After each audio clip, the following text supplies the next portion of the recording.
Shalom. I want to start off by giving all praises, honor, and glory unto Yahweh, Bahasham, Yahweh Shai, Bahasham, Rakah Kodash. Double honors unto the apostles and the elders of the great millstone who rule well. Peace and salutations unto the hopeful elect. This brother Yerushalayim coming back at you with another video through the spirit and power of Yahweh, Bahasham, Yahweh Shai, Bahasham, Rakah Kodash. Name of this one is, we are in the final stage of the money manipulators' plans, right? The plans of the World Economic Forum, all right? And I'm going to start off this video by going through and reading from the book Satan's Angels Exposed, page 181, right? How the power persuaders control the wealth. This area is this paragraph is going into the Federal Reserve. All right, so without further ado, let's go into it. The Federal Reserve System. Now, what about the Federal Reserve System? It is neither federal nor reserve, right? Because it's illegal. It actually was unconstitutional, right? We actually put a private bank to run the affairs or manage the affairs and the finances of a whole country, a so-called country, which America is a corporation anyway, all right? And this is where it all stems from, right? As Mayam Shellbauer said, he said, you give me control of a nation's money, and I care not who make the laws. Why? Because if you have the money, you can influence those who make the laws. That's exactly what they did, right? It is neither federal nor reserve. Louis T. McFadden, who for more than 10 years served as chairman of the Banking and Currency Committee, is reported to have said on the floor of the House of Representatives, "We have in this country one of the most corrupt institutions the world has ever known. I refer to the Federal Reserve Board and the Federal Reserve Banks. They are not government institutions, they are private monopolies." They have a stranglehold, all right? They have no competition, all right? Which prey upon the people of these United States for the benefit of themselves and their foreign customers, which are all members of these banking families. All right, the Rothschild, the Rockefeller, the DuPonts, the Oppenheimers, and so on and so forth. All right. Okay. This may or may not have been the case at one time. Today's Federal Reserve Board does not outwardly seem to be a group of world criminals, which is what they are. All right. Esau, Edom, because most of these elite bankers, they have the tribe of Amalek. All right, which is the elite tribe of Esau, Edom. Right, which is a vagabond and a criminal when you go back to the Genesis, the book of Genesis. I believe it's around the 5th chapter. They talk about Esau as a vagabond. All right, he's a traveling weapon. Okay, Tubal Cain. All right, so it says but rather a group of responsible bankers attempting to manage the money of the United States at a desperate time. So much power, however, exists here that there's always the potential for the wrong group to gain control of this board, which we know that was from the beginning, right? Right? This was the plan, all right? And from there to control or manipulate the nation or to lose it through foolishness, which is what they've done, right? This area says a warning unheeded. In 1776, the United States secured its political freedom, right, from Great Britain and so on, right? Congress was given the power to coin money and regulate the value thereof before they were using the British currency, right, pound sterling and so forth, right? Alexander Hamilton and Robert Morris were successful in convincing the new Congress that this phrase was not to be taken literally, but only as implied or suggested powers, right? This enabled the Bank of North America to be founded in 1781 along the same lines of the Bank of England. So this was one of the first deceptions, right? They created this Bank of America, right, which is the same bank that, that basically bailing in, taking in customers' money, right, and performing bank bailings right now, and people losing their money, right, which was predicted in the Simpsons, the cartoon The Simpsons. All right, Bart Simpson and so forth, right? And the owners of this Bank of America were the same owners, same group of people who own the Bank of England. All right. So you see that? So America really didn't change hands. Same people running England, running America, right? Thomas Jefferson wrote, "There was scarcely a king or would-be king in 100 who would not, if he could, follow the example of Pharaoh." You hear the word he used, Pharaoh, which means these devils liken themselves, they are likened unto Pharaoh, right? He gets first all the people's money, right? Which is what they do now, even in Trinidad. The finance minister now made a decree recently that you no longer need two forms of picture ID to open up a bank account. Why they doing these things right now? Because they want you to they want everyone in the country, right, in the world to have a bank account and put your money in there. So when the time comes, and the system is, the orchestration of the system crashes, right, they want to take your money and bail in the banks, leaving you helpless, right? The scripture says what? Wisdom is a defense and money is a defense, right? Wisdom is a defense, right? So Ecclesiastes 7 and 12, let's get up. Ecclesiastes 7 verse 12. So they're going to take away your defense. Ecclesiastes 7 verse 12. For wisdom is a defense and money is a defense. But the excellency of knowledge is that wisdom giveth life to them that have it. So without your money, right, which we know in the physical realm, money answereth all things, right?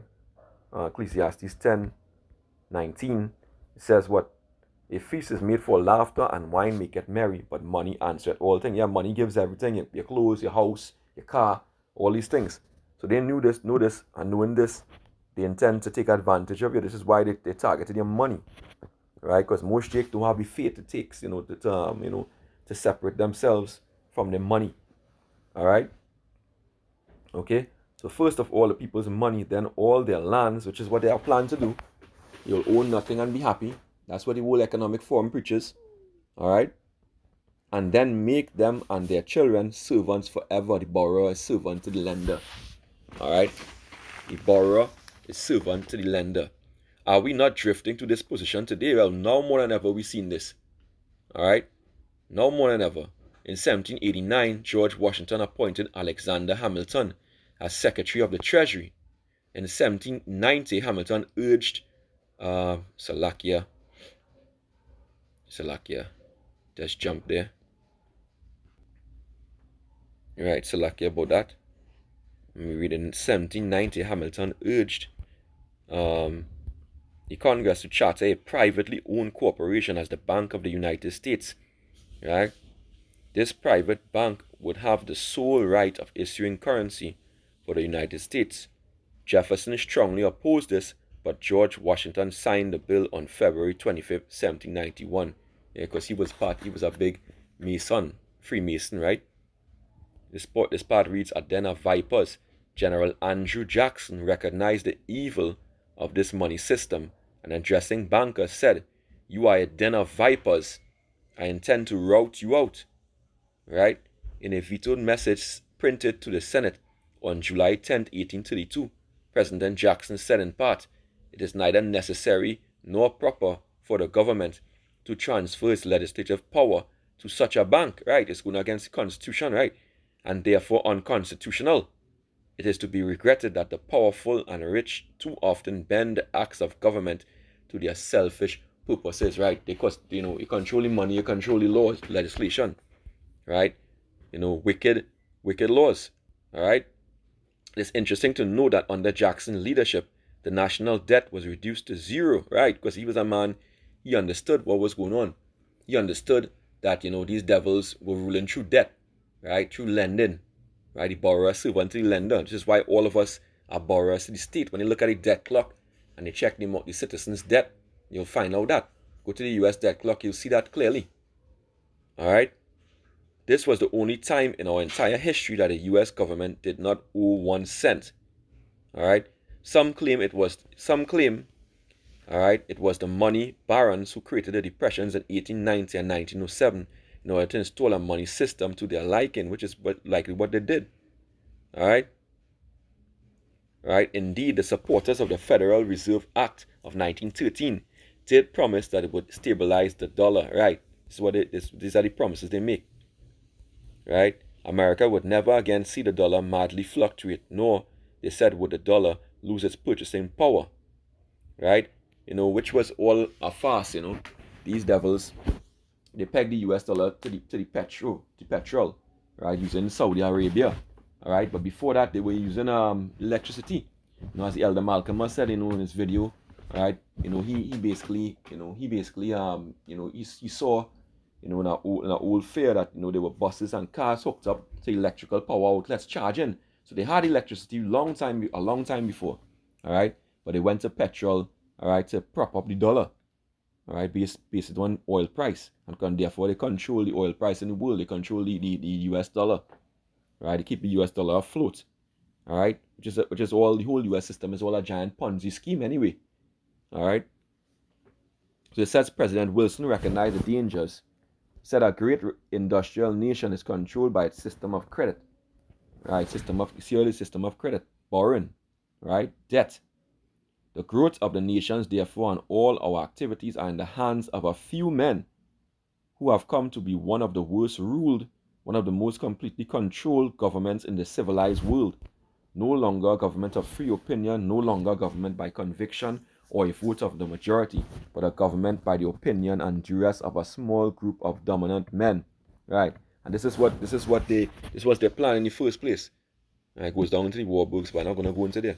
So when you go to the book of Habakkuk chapter 2, all right, and it goes down to Esau Edom, right?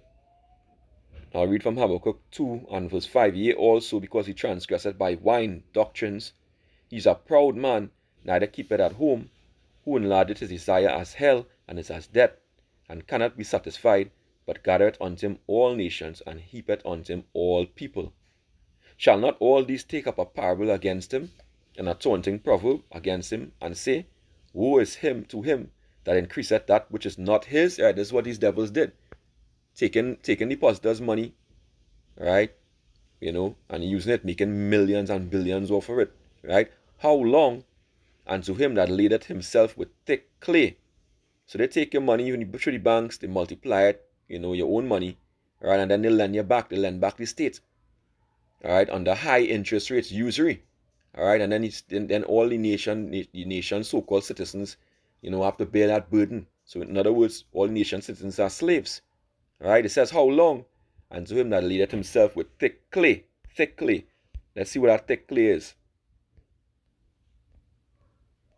All right, thick clay. Strong's H 5671. Avteet. Weight of pledges, heavy debts. Right, America, the America, US, the USA is still owing, these devils, the banks of America, debt, debts from since the Civil War. They still couldn't pay off that. All right. And now they're coming to take your little hard-earned money, right? All through the wicked laws. Now let's get a video here. I got this from Elder Malcolm. Let's pull this up. Let's listen in a little bit here. This year's conference is how the dollar-denominated monetary order is being challenged in several ways. Accelerating de-dollarization led by the BRIC nations, dollar debasement and devaluation with a potential total collapse of the system, a looming global reset, and central bank digital currencies. And my next guest, Lynette Zhang, has been one of the first to sound the alarm about all of these potential threats. Lynette, very good to have you with us. Oh, Michelle, I'm very happy to be here. Thank you for having me. Lynette, you have been warning about this since 2009. Yes. And Lynette is, of course, you're the chief market analyst at ITM Trading. You have almost 60 years of experience in the financial sector, including as an investment banker with Larsen Lehman and American Express. So you've been in the trenches. I have been in the trenches. The challenge, Lynette, is on what of the impending threats we should focus on, considering your work is, in a word, terrifying, but very important that we get this information out there. I also know that you're warning about how in the near term, not too distant future, our money in the bank is at risk of being co-opted by the banks in the form of a bail-in as opposed to a bailout. Before we get into that, and again, as I say, a lot of... All right, your money gonna be bailed in, right? Okay. What does that mean? All right, they're gonna take your deposited funds in the bank, right, and bail out and bail in the bank. Seize your money, pretty much. All right. Ground to cover, but why don't we start with your major thesis, and that is that we have reached the end of the currency cycle. Yes, because what people don't realize is that everything has a life cycle. I'm at a different point in my life at 68 than my granddaughter who's about to turn 8. And currencies are no different than that. And there are recognizable patterns that we can see all along the way. But there is not one doubt in my mind. I mean, first of all, officially, there's roughly 3 cents in purchasing power left out of the currencies. Imagine there's only 3 cents of power left in the US dollar. 3 cents. You can't buy anything with it anymore. All right? Pretty much a dollar could get you. Like people lucky if you get some candy. All right? It's a mess. The same thing happened with the old pagan Roman Empire. The money was corrupt. Right? Which is what this US dollar is. It's corrupt. All right? And that's the reason why it's collapsing right now. It's an artificial money. All right? Now let me get the book of James chapter 5. Right, verse 2, it says, your riches are corrupted and in fact, let me read from verse 1, James 5:1. Go to now, ye rich men, weep and howl for your miseries that shall come upon you. Your riches are corrupted and your garments are moth-eaten. Your gold and silver is cankered, it's worthless. Right? All that fiat currency. And the rust of them shall be a witness against you, and shall eat your flesh as it were fire. Ye have heaped together treasures for the last days. Right? Behold the hire of the laborers who have reaped down your fields. Yeah, we reaped down, we did all your work. Right? We put our money in the bank. Right? And you use that, right, for your enrichment, which is kept back by fraud. Crieth, and the cries of them which have reaped are entered into the ears of the Lord of Sabaoth, the Lord of armies. All right? And this is what's happening right now as we speak. All right? Left out of the currencies, out of the original dollar's worth of purchasing power. So what happens when you get to zero? You have to go negative. They have to take your principal. And haven't they been testing that since 2009? All right, your principal is the amount that you invested. All right, they're going to take it. They're going to take it. All right? Well, and Lynette, as we discussed earlier, every single global reserve currency has lost its status. So it's only a matter of time, unfortunately. Only those backed by gold surviving, like the Russian ruble, is staying afloat because why? It's being backed by gold now. All right? It's being backed by gold. But this is the book of Ezekiel. Let's get the book of Ezekiel, chapter 7, verse 18. Salakia. Ezekiel 7 and 18. It reads, verse 7 and 17. All hands shall be feeble, and all knees shall be weak as water. They shall also gird themselves with sackcloth, and horror shall cover them, and shame shall be upon all faces, and baldness upon all heads. Why? Because money answereth all things, right? They shall cast their silver in the streets, because it's going to be worthless, and their gold shall be removed, and their silver and their gold shall not be able to deliver them in the day of the wrath of the Lord. Yeah, because they're not going to have any. They're going to replace it with what? Digital legal tender. All right, CBDC. All right, they shall not satisfy their souls, neither fill their bowels, because they're going to give you food that they think is enough for you. All right, because it is the stumbling block of their iniquity. All right, let's go. Of time, unfortunately, before the dollar gets dethroned. Before we break down how this collapse happens, I want to touch on one of the points that you've made recently, and that is that our deposits in the bank are at risk of what you say is a bail-in, which has been sanctioned by the Dodd-Frank Act of 2010, which said no more bailouts. 2008, we had governments bailing out the too-big-to-fail banks. Now it's time for the depositors to step in. So break that down for us. Well, for one thing, people have the assumption that when they make a deposit, that's their money, but it's not. When you make a deposit, legally, you are loaning your money to the bank. And in 19 So you hear that? That's a deception, because most people think when they make a deposit, it's your money, right? It's not so. She's saying that by law, all right, these devils, they own your money. When you put it in, you choosing to lend the money to the bank, and this is why, at this point you shouldn't have much in the bank right now. All right, whatever you have, take it out. All right, you know, it's just plain common sense. But anyway, all right, let's continue here.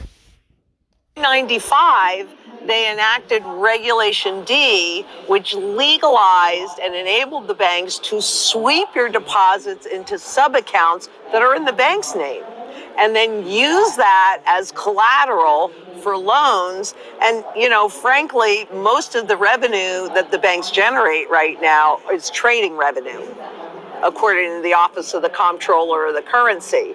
So that just enabled them to reduce their reserve. In other words, they're trading your money and making interest off of it. All right, and they give you a 0.1%. All right, of that income they generate with using your money. All right, and to use your money to gamble with. You don't even realize it because it's invisible. Well, in the post-Dodd-Frank. Why you said gamble? Because they invest in high-risk investments.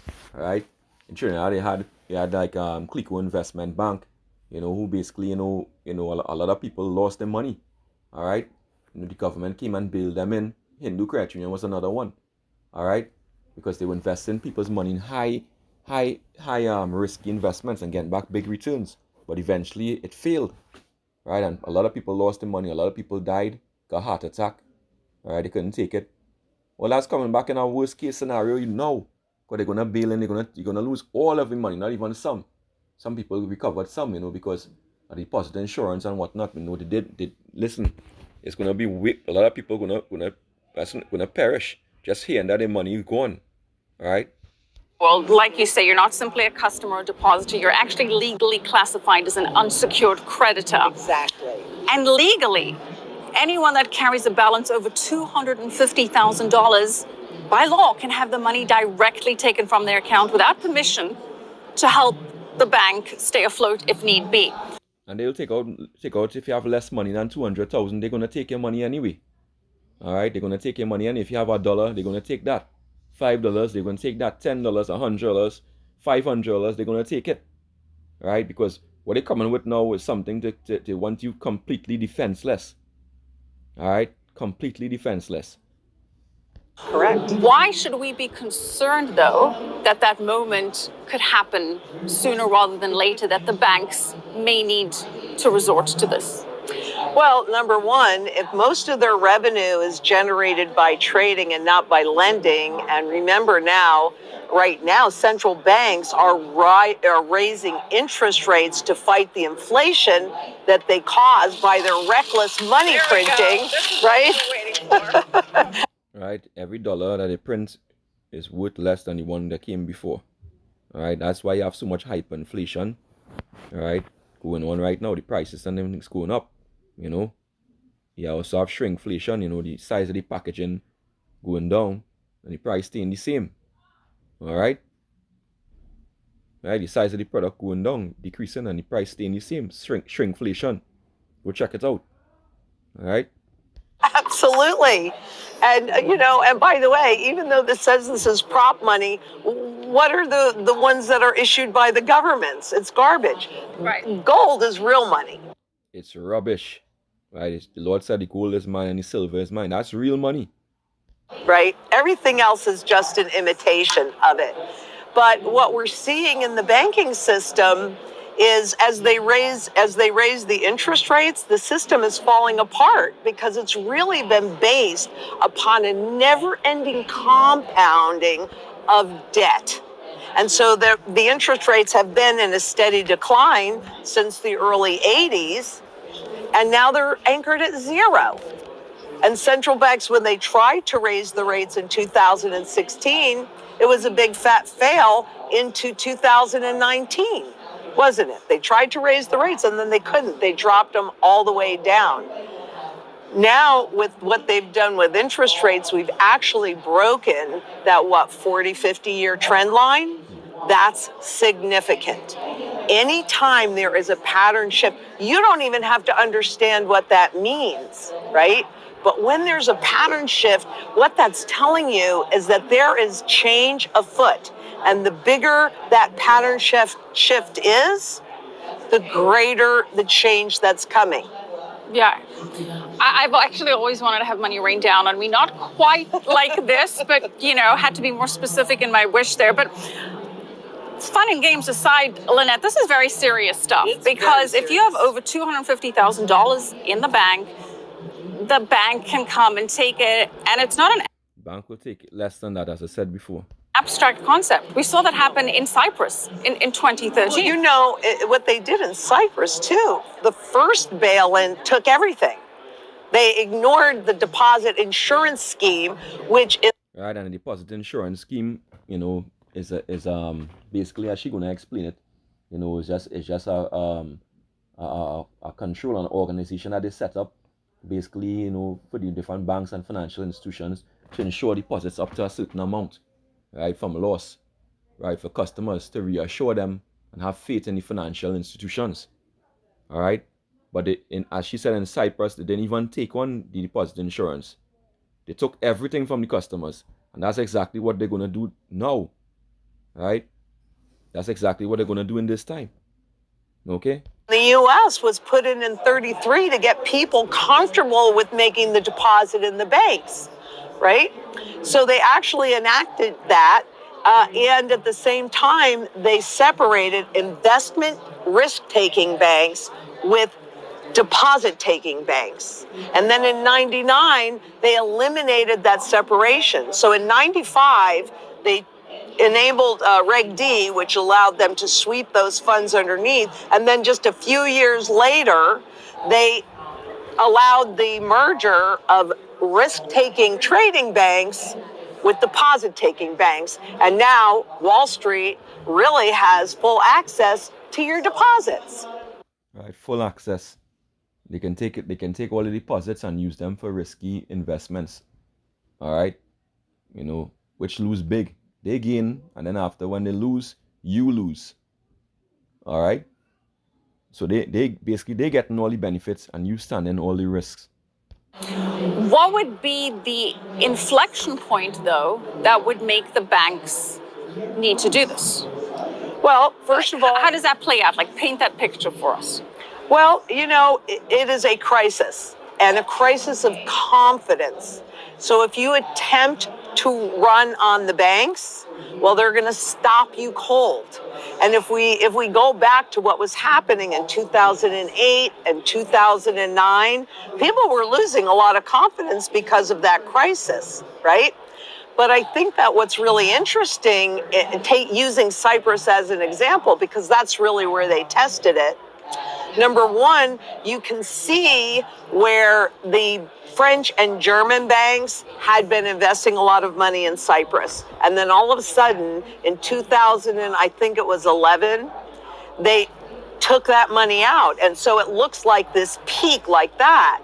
But the average person, the saver, this is what they call sticky money. So in other words, you're going to make that deposit and you ask yourself, when was the last time you changed banks? You don't. So that's really what makes you vulnerable, because you have confidence in the bank. You have that relationship. Well, 2 points there. And that's why the Lord said, don't store up your treasures where moth and rust that corrupt, right? People store their treasures, which is their money, in the bank, right? Where moth and rust corrupt, right? These fucking Edomites, right? They're in control of the system. They control of the laws, basically to destroy you, using them to destroy you on previous laws. Just going to Isaiah, the 10th chapter, verse 1, it says, "Woe to them that decree unrighteous decrees, and that write grievousness, which have prescribed the laws, the financial laws, to turn aside the needy from judgment, and to take away the right from the poor of my people." They're robbing from the poor. This is real wickedness. All right, that widows may be their prey, and that they may rob the fatherless. All right, this is why the Lord said, don't make any agreement with them. All right, it's not by chance. Okay, Psalm 94, verse 20, it says, shall the throne of iniquity have fellowship with thee, which frameth mischief by a law? They gather themselves together against the soul of the righteous and condemn the innocent blood. And when this beast, when this BEAST starts to speak, all right, through this social credit score system that the World Economic Forum is pushing, all right, it's going to be even more draconian. All right, it's going to be even more draconian. All right, because they're going to be bringing the CBDC, which we know is already coming here this year, more than likely. Some people saying by June. All right, in Trinidad, they're going to roll this thing out by the end of this month, the first day of March. All right, and let's get Habakkuk 1 and verse Habakkuk 1 and verse 3. It says, why dost thou show me iniquity and cause me to behold grievance? For spoiling and violence are before me, and there are that rise up strife and contention. And this is what they're doing when they do this and seize people money. They're going to be sedition, right? They're going to rebel against the authorities. People are going to go on a murdering streak. Because why? They're going to be hungry. They're going to be thirsty. They're not going to have any covering over their head. They're going to take your housing. All right? It's going to be a madhouse. All right? Right? It says, therefore, verse 4, therefore the law is slacked, and judgment doth never go forth. For the wicked doth compass about the righteous. Therefore wrong judgment proceedeth, justice be perverted. And that's what this whole economic forum is about. All right? It's a perversion. Okay? It's all designed to make you subservient and to make you bow down to the image of the BEAST and receive the MERK, the CHIP, the RFID CHIP. All right? So with that, pray this lesson was edifying, just to enlighten you of what's going on, what's taking place right as we speak. All right? Till next time, shalom and a bad babal.